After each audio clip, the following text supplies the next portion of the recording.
Welcome to the Why on Earth Community Podcast.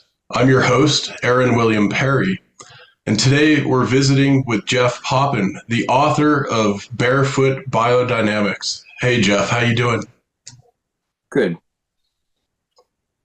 I'm really excited to visit with you today and talk about your book. It's one of my new favorites in the archives of the biodynamic literature. Well, good. I'm glad you enjoyed it. Yeah.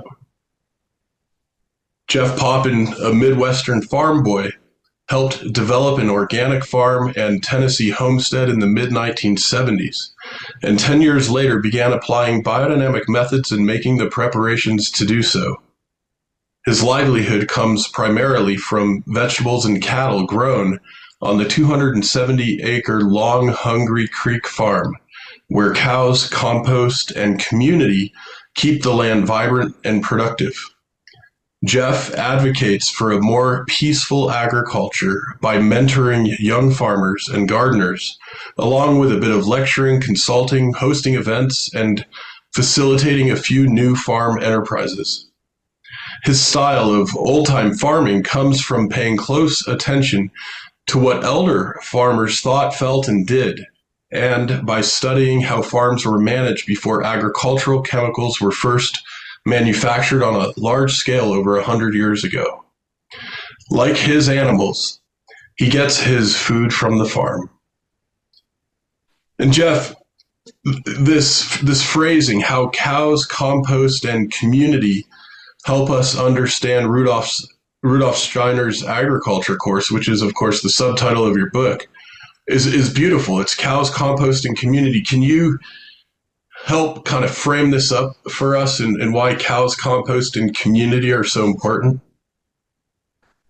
Well, we all like alliteration, and so that's nice. I think that one of the differences in biodynamic farms is that they generally have both cows and crops mixed. And so, and then I've always just been a huge fan of compost. It's just, it's just my favorite thing, I think. So it really makes the farm a lovely place. So I want to stress that. And community, of course, because the farm has lots to do and lots to enjoy, and just way more than you can do yourself, you know? Yeah.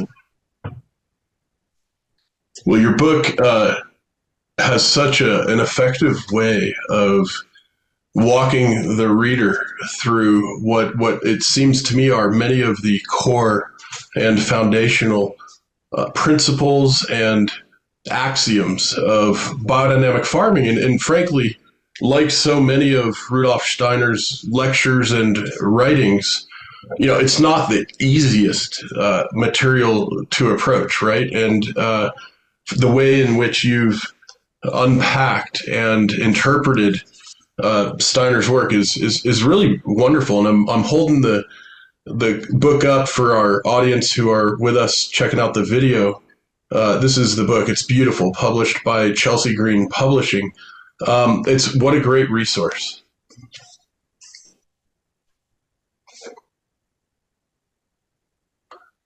Well, I'm so glad you enjoyed it. It's the result of a long study of what he was trying to say in those lectures given in 1924. And I had help in writing the book in that I'm not an academic, and more of like a practical farmer.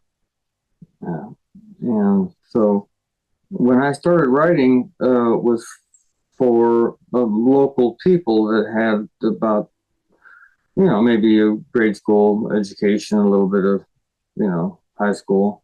And that sort of was what I wrote for the local newspaper. And so I really try to clothe my writing in something that is easy to understand so that,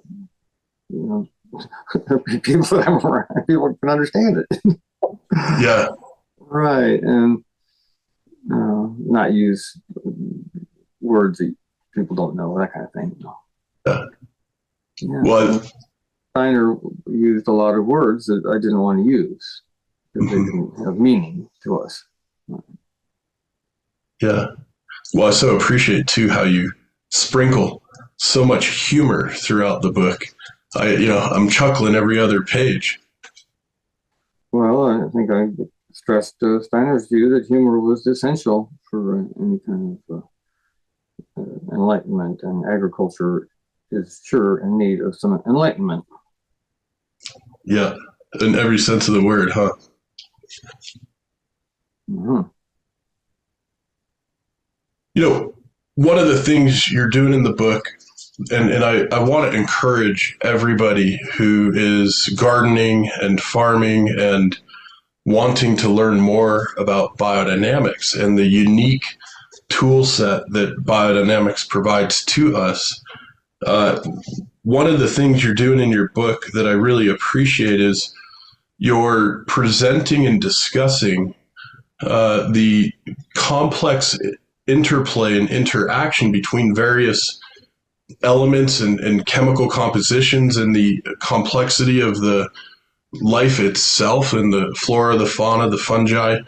And you explain it in a way that, at least to me, is like, okay, this is pretty straightforward to understand, even though it's dealing with some pretty, one would say maybe arcane or less common ways of thinking about fertility and thinking about the ecosystem of the farm, the ecosystem of the garden.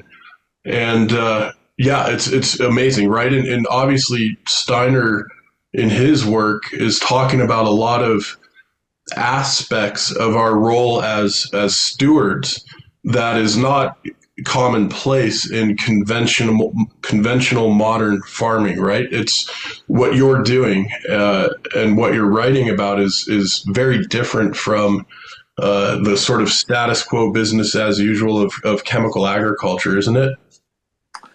Yeah, it is a different mindset, I guess. Um, That's something I learned a long time ago is that decisions made uh, for a farm organism need to be made from an observation and interaction with the farm organism and not from any kind of outside economic uh, compelling reasons. And so even though you may suffer economically, in the long run, it's going to be better because you're doing the best things for the farm. And this may be, working on pasture management and fencing that will have cattle sales 10 years later or something, and you're all the time doing this stuff on a long term because you live there, you want to live there. That's really the only thing that you get out of the deal. If you get to live there, they don't pay very well. And that's what you just want to do. Yeah. I don't know if that answered the question or not. Yeah, I think so. And one of the things that jumped out at me in the book is, well, you say a big part of the profit, quote unquote profit, that comes from your approach to farming is the culture and the community that you get to experience and the quality of life that goes along with that. Yeah, absolutely. It's wonderful. I mean, I don't have any other experience per se, so it's hard to compare. But it does seem like I have a lot of neighborliness and stuff around here. Yeah. Yeah. But there's also the broader community of being part of 50 years of the organic farming movement and having taken that to be what I thought was the way forward and what my kind of calling was to figure that out, which I'm a long way from doing. Just figuring out farm sustainably. Wow, what a big chore. Grow your food and have enough to sell a little bit. Yeah, quite very interesting. Yeah. Beautiful.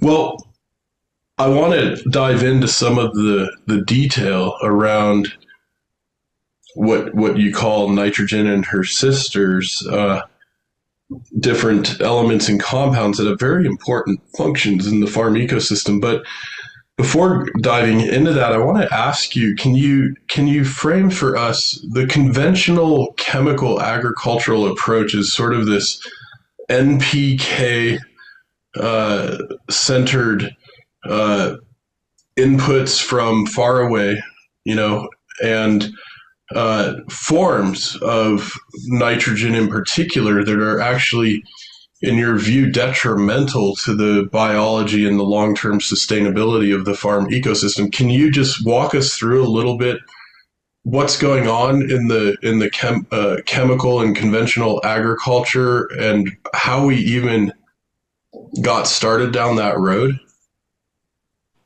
Well, this would go back to ideas on agriculture as we popped out of the medieval times, and the invention of the plow with the Jethro Tull increased agriculture's productivity greatly. And then people knew you had to put dung back on the land, and if you put ashes or lime, that helped under sometimes. So they were beginning to understand this, and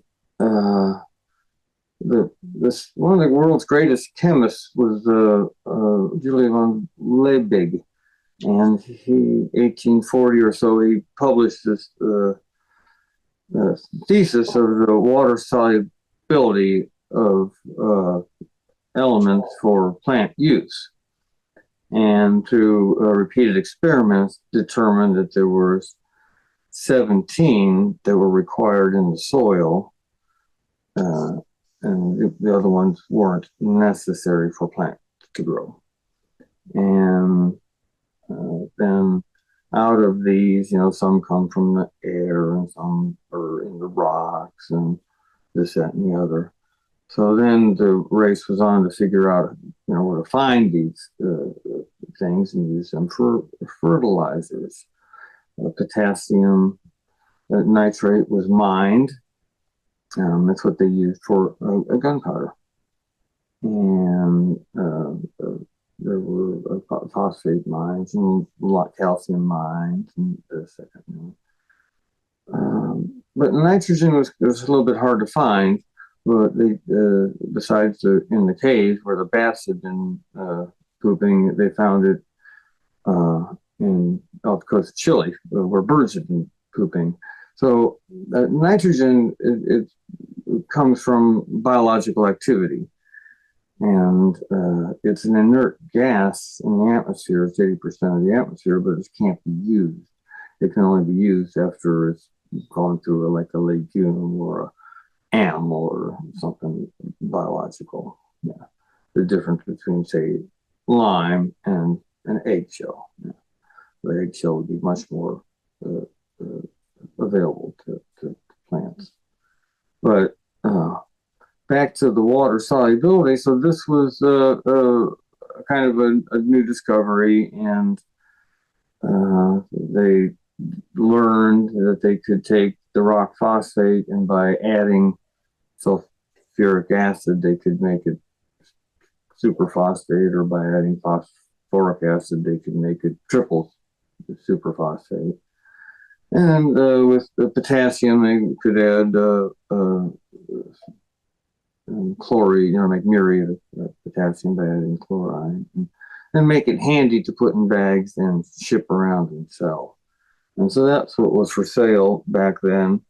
As the turn of the 19th, 20th century, all farms were told that they had to have animals on the farms, and you had to grow legumes, and you had to practice crop rotations. 100 years before that, crop rotations were written in stone. You couldn't change a crop rotation.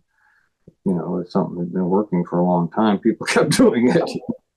Their lives kind of depended on those things. You deviate from a crop rotation and start depleting the land, it's just a downhill slope, So they were very careful about that. And so as the big real change happened when World War I broke out, which was only supposed to last for a few months, and it was about over because Germany had this big army, but they didn't have the munitions they needed. And there was a big naval battle on the Falkland Islands, where this sodium nitrate was, and England blockaded it. And it looked pretty bad for Germany, but there were some scientists there that Haber had figured out how to synthesize nitrogen from the air. And this was something they've been trying to do for hundreds of years. And finally, this guy figured out, had a kind of a desktop model. And Bosch figured out, oh man, here's how you do it on industrial level. And they figured out how to synthesize ammonium nitrate with large amounts of methane and pressure and heat. And consequently, they could make ammonium nitrate, and there was the gunpowder needed to prolong the wars and all the wars ever since. And also between wars, it began used for fertilizer because it's the same thing, potassium, nitrogen, phosphorus, and sulfur to some extent. And so these were what was happening at the time when there was this biochemist student at the Technological University of Vienna getting 3 doctorates and math, biology, and chemistry, and also having quite the upbringing with peasants and who knows what. And Rudolf Steiner then spoke in 1924 about the effects of these artificial fertilizers and that they would be detrimental to human health, animal health in the long run, maybe not right away, but after a few generations. And he thought it was a really bad idea, and we should go back to using compost and doing cover cropping, and all farms should have livestock, and small farms that would, have borders and plenty of wildlife and places for appropriate toadstools and bird life and different kinds of mammals, primarily ruminants, which improve the land. And so that was his recommendation. Yeah, amazing. Why do you think Steiner, who has written about so many diverse topics and subjects and has launched the anthroposophical movement? Of course, he was deep in the theosophical movement prior to that. He launched the Waldorf education system. He wrote and lectured about all manner of esoteric knowledge and wisdom, spiritual knowledge and wisdom. Why do you think, and I'm asking you your opinion, I guess, on this, but why do you think he just before his death took so much time to focus in on agriculture? He was asked to. Yeah. He only spoke on things that came from the need of some people. Yeah.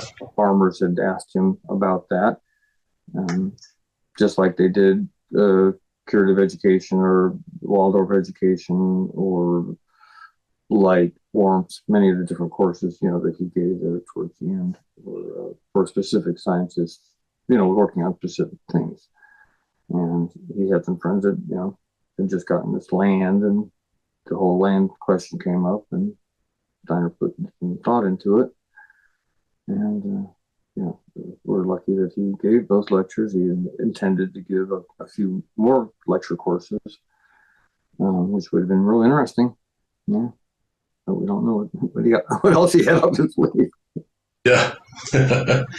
Well, one of the things I really appreciate about your book is that you take several of the lectures and provide a sort of a modern Cliff Notes version a summary version of several of the lectures, and wow, what a great way to help introduce folks who are new to the material, and probably help further educate folks who might already be familiar with the material.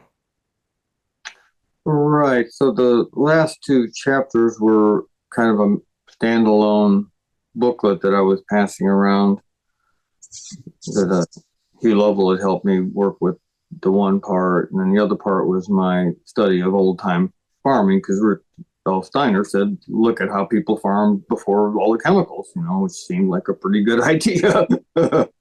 Yeah. Yeah, so that's what I've been up to anyway down here on this farm. Yeah. Yep. That's great. Well, and I also really appreciate in the book you share a bit about your own path and your upbringing, and the decisions you made that brought you to the Long Hungry Creek farm where you've been for a number of years now. And you grew up in the Midwest, and now you've been in Tennessee for many decades. What compelled you to go from the Midwest down to Tennessee like that? Cheaper land. Uh-huh. By 5% the price of what land was where I lived. It was very better climate. Yeah. People are really friendly, and I knew some of this stuff because my father got his doctorates here in Nashville, and my sister was born down here. He lived here for 8 years, and so we had this sort of Tennessee connection, I guess you could say. But we didn't really know anybody when we bought the farm. We just plopped down in the middle of nowhere. Uh-huh. How was that in the early days? I could imagine there were some colorful interactions maybe with some of the local folks. It was been a hoot and a holler, man, I'm telling you. A lot of fun. Yeah. Well, and your parents sort of made a move from, if I recall correctly, from academia into homestead farming also. Is that right? Did I get that part of the story right? Yes, yeah. So my dad was aware of a philosopher and economist up in New York City, Scott Nearing.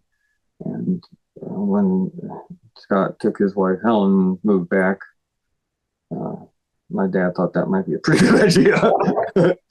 And they wrote that book, Living the Good Life. Yeah. And it was just an idea that you can have all these, you can be a PhD or whatever, but you can still just don't have to do that stuff. You can actually live on a farm and do something else. It's not going to hurt you to have been to college. Maybe it would. I don't know. Yeah. That's probably debatable. Can you walk us through this way of thinking about these elements, nitrogen and her sisters, the sulfur, carbon, hydrogen, oxygen? Because the way you are thinking about it, the way Steiner was thinking about it, it's very different, right, than the sort of chemical industrial based model. Right. So Steiner begins with some caveats of not trying to understand why a magnetized needle floating through a cork in water points a certain direction. You can't understand why that happens by looking at the cork and the bowl of water and the needle. You have to know this bigger picture. And the same is true in agriculture. We have to look at the whole bigger picture of the forces involved for things to happen. So what we see as scientists is the final product of processes associated with these elements on the periodic table. So Steiner has already underlined the importance of calcium and kindred substances in the soil, and the importance of silica, which is silicon and oxygen. Yeah. So these then are sort of introduced in the first few chapters, and then he goes on to this chapter that you're referring to. And he calls them girls. He says it's nitrogen and her four sisters. I don't know if that's from ancient Greek stuff or where he came up with that. It didn't sound bad, so I used it. And he introduces us to sulfur, which he says is this carrier of the spiritual as things incarnate. And it's and it has to form something. Then he introduces us to carbon. And so carbon is in everything that is formed through a life process. This would be all of your, plants and animals and anything even that had grown before and is dead, has carbon. Oil has carbon. Pretty common thing. Yeah, and then you have oxygen, which is where life is. So life is in oxygen, and oxygen is the one that mixes with everything, like water, and everything is like an oxide of themselves, and that's what makes them usable, kind of, you could say. Right, and then but for sensitivity and the ability to unite life with the form, then we need this the next element, which is nitrogen. And this is an element that in the air is extremely dead and inert and unavailable, but can be brought to life in the air and the soil through the biological activities of microorganisms with legumes and the animal wastes and other products of decay.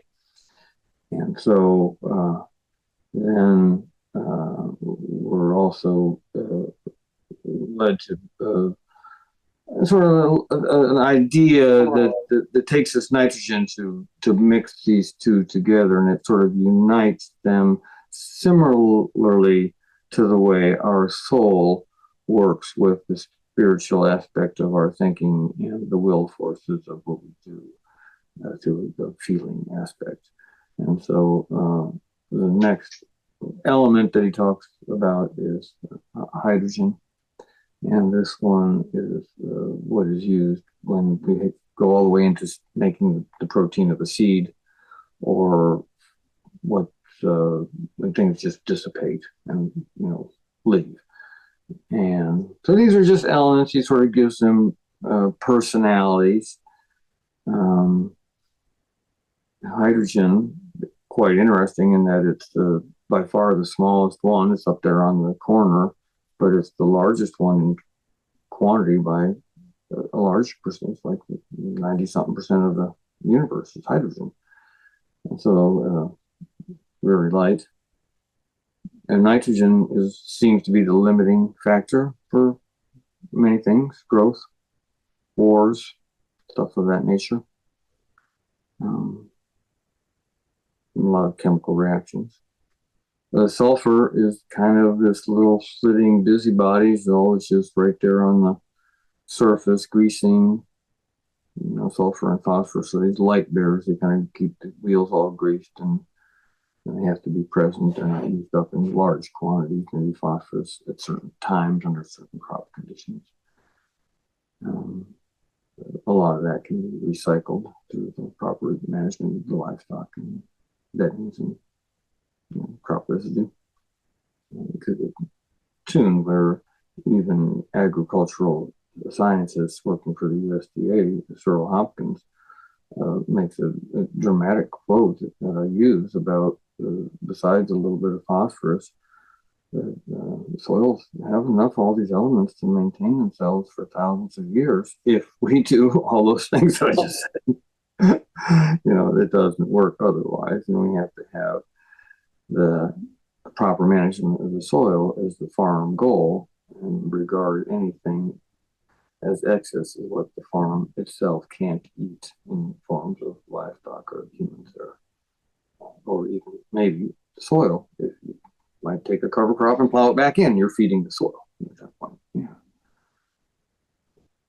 So these elements then there are 5 of them that makes up the plant, or any kind of protein, and they have to have something to anchor them to the earth, and then that would be your calcium and your silica. And so the calcium, silica, bones and whatever. This is the earth inside of us, and the fluids and stuff. And the carbon, the fluids, and all that would be by the oxygen. You find that. And the air, which you can find the nitrogen and the oxygen. Of course, and there's hydrogen with the water. And, there's all these things are working inside of us as these sort of 4 basic elements of earth, water, air, and fire, and manifestations of their processes in the physical realms of carbon, oxygen, water, and hydrogen, sulfur, and phosphorus, along with the anchors that come from the earth, which would also include a lot of trace elements. Many of these, boron, that's another one that comes from the air, the cosmic ray bombardment, things of that nature. So there's what you get out of reading this Steiner stuff for years and years and years is that it all works. It's great. It's a great fucking system, man. It's just perfect. It works, man. And it's like we don't really have to mess with it. We just have to, fool around and follow these basic principles, not get too greedy, put enough back in. And it's such common sense. And to me, anyway. Yeah. I've seen it myself at several biodynamic farms and talking to many others. In fact, we've had a number of other biodynamic practitioners on our podcast, just to mention a few that folks might like to also check out if they're interested in hearing more about this, is including Brooke Levan at Sustainable Settings in Colorado, Uele Herter and Jean-Michel Florent, the 2 gentlemen heading up the section for agriculture in Switzerland at the Goetheanum, which is sort of the global headquarters for Steiner's work. And we also did an interview with Lynn Bautza from the Goetheanum as well. And Pat Frazier, a wonderful biodynamic practitioner also from Colorado, who has a beautiful farm, Peace and Plenty Farm, that we visited a couple years ago. And of course, we did an interview with Dr. Elaine Ingham, who is one of the world's leading soil scientists and founded the Soil Food Web School in Oregon. And I know you've done some collaborating with Dr. Elaine Ingham. And I'd love to hear a bit about the nature of that collaboration, right? Because she's coming at this not through the lens of biodynamics per se, but through the lens of soil biology and the science of soil biology. Well, Elaine's a dear friend, and she comes through the lens of a microscope. Yeah, literally. Interests her, and she thinks I'm pretty out there, but she loves the biodynamic preparations and the compost that she saw when she was here. And I think she spoke at our conference in 2001 or something like that. And so she invited me to come up and learn with her, which I did. And I've done met with her several times, but we haven't really worked on any projects together. I'm a fan of her work and her ability to understand what's going on in a microscope. I'm personally more interested in how to make that happen, with Yeah. manures and wood chips or whatever you're doing to make the compost. Yeah. Yeah. Absolutely. Well, I want to ask you a little more about the biodynamic preparations themselves. But before we do that, let me just remind our audience this is the Why on Earth Community podcast. I'm your host, Aaron William Perry, and today we're visiting with Jeff Poppen, the author of Barefoot Biodynamics: How Cows, Compost, and Community Help Us Understand Rudolf Steiner's Agriculture course. Of course, Barefoot Biodynamics is a Chelsea Green publication, and we love collaborating with Chelsea Green. And I wanted to take a quick minute to thank our sponsors and supporters and give a few shout outs to the companies and organizations that make our podcast series possible. This includes Climate First Bank, Patagonia's Home Planet Fund, the Josephine Porter Institute, Earth Coast Productions, Waylay Waters, Edaphic Solutions, Profitable Purpose Consulting, Chelsea Green Publishing, and the many ambassadors with the Why on Earth community located all around the world who have signed up for our monthly giving program, and as well as our stewardship circle, folks who support the Why on Earth community at a very substantial level. And whatever level you'd like to get involved with and help out, if you want to make a monthly donation, you can go to whyonearth.org and click on the support page and set up an amount that works great for you. If you'd like to give at the $33 or greater level per month in the United States, we're happy to ship you jars of the Waylay Waters soaking salts, which are made with biodynamically grown hemp infused organic coconut oil and essential oils for a variety of aromatherapy blends that we put together. So a huge shout out to everybody who makes our series possible. And if you're interested in becoming an ambassador, you get access to a number of additional resources, including our behind the scenes segments that we record with our podcast guests that are not published publicly. And we'll be doing one with Jeff in a little while here. So if you'd like to join the Ambassador Network, again, just go to whyonearth.org and find the page that says Become an Ambassador, and you can start your journey there and join this growing global network of community leaders, change makers, executives, and regenerative farmers, herbalists, and others who are engaged in this important work. And Jeff, it's such a joy to have this time visiting with you. Of course, we've crossed paths a few times at various biodynamic conferences, and I know that you're connected to a number of my friends, including through the Fellowship of the Merry Prepsters, which I have to ask you about. But before we go there, these preparations, they are so powerful and so central to the biodynamic practices in agriculture and gardening. And I remember the very first time I used a little bit of the 501 preparation, the quartz silica preparation in my backyard garden. The next morning, I went outside with my coffee and was astounded to see so many new flowers and blossoms, including from species I didn't even know were living there. There's something very, how should we put it, potent, right, that emerges or that is made possible with the use of these preparations. I was hoping you could walk through for the audience succinctly what's going on with these preparations, and especially this Silica 501 preparation. Wow, who would have thought to grind up quartz and stir it and apply it in small amounts throughout the garden and the farm?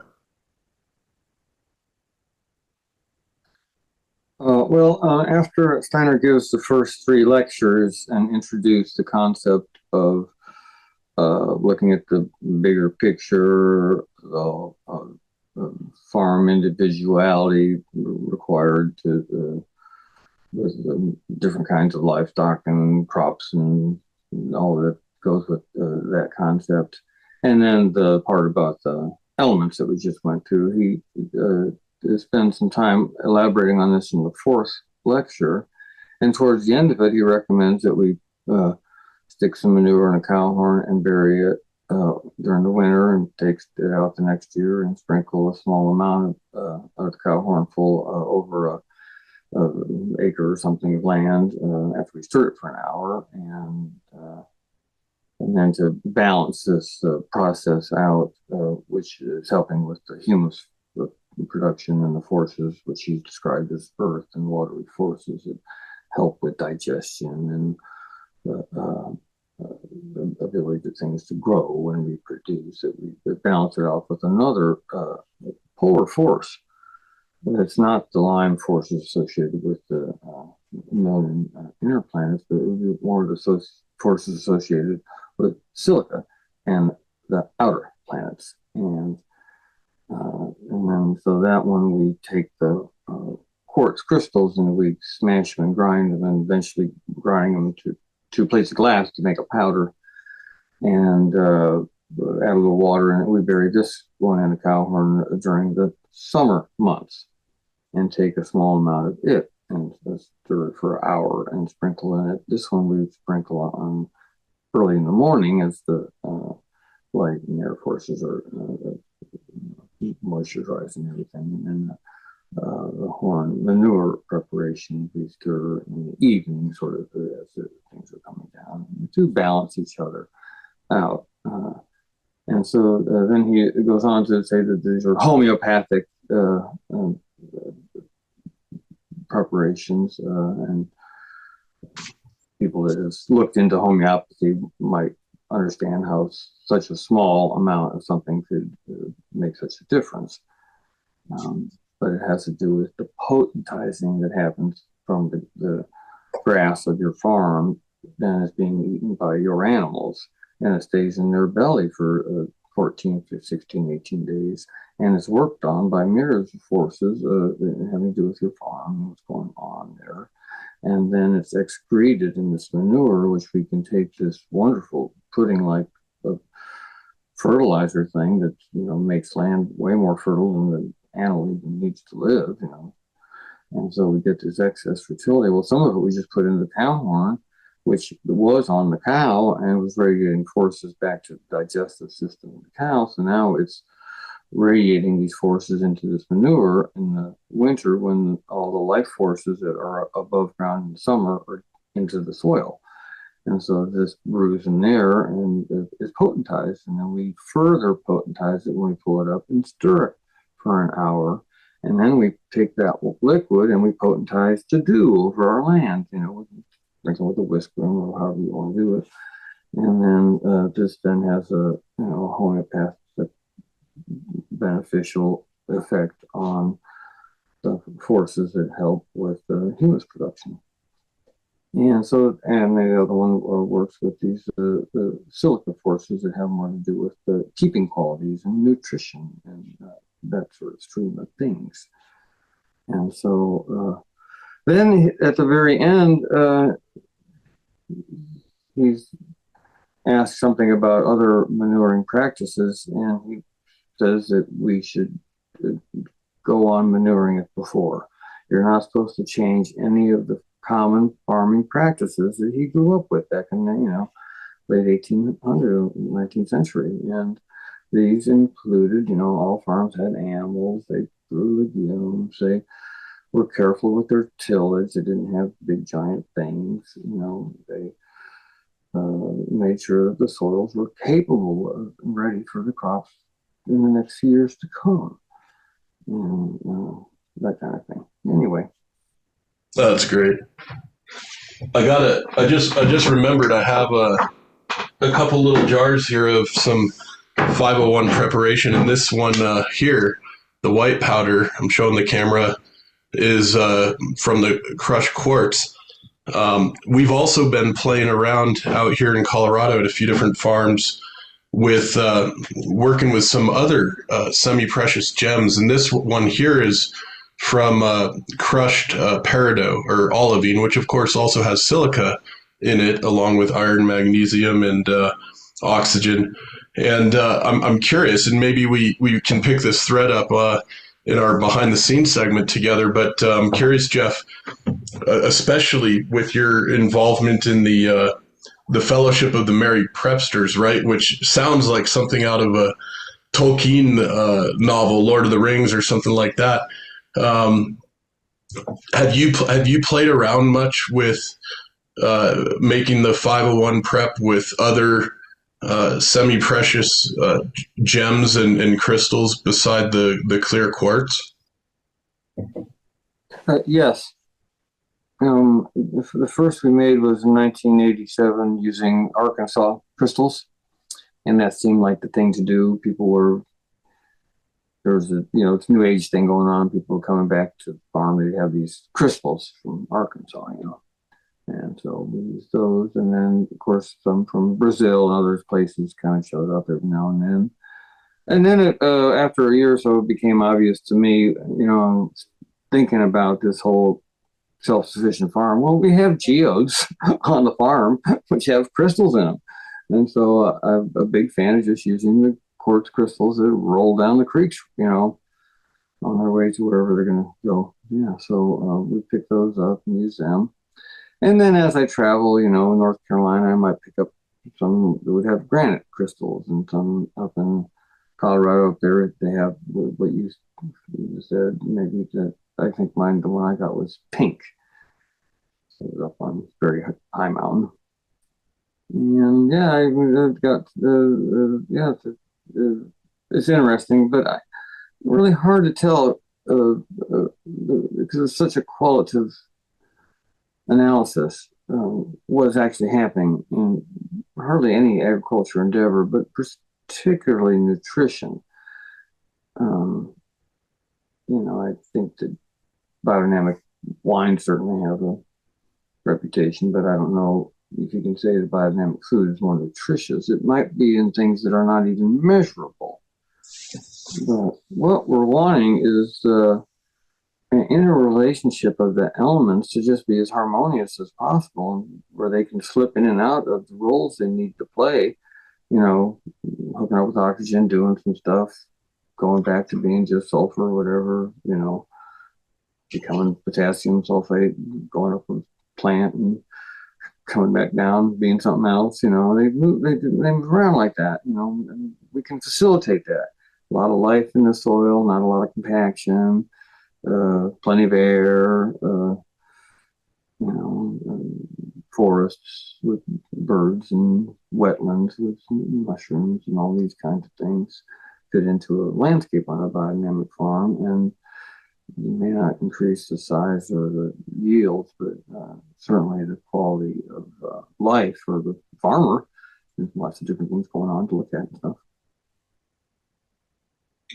Oh, it's wonderful. Yeah, and speaking about zooming out to the bigger picture and some of the perhaps less obviously measurable but very important aspects to how life works, I wanted to read this quote from Steiner that I actually included in the novel I wrote, Veriditas, in which the characters end up at sustainable settings and happen to be there during a biodynamic workshop, right? So the reader gets to kind of immerse into this biodynamic workshop in the course of the story.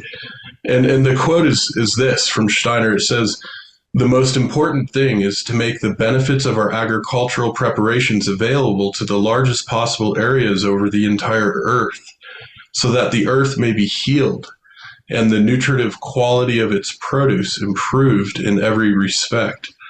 This is a problem of nutrition. Nutrition as it is today does not supply the strength necessary for manifesting the spirit in physical life.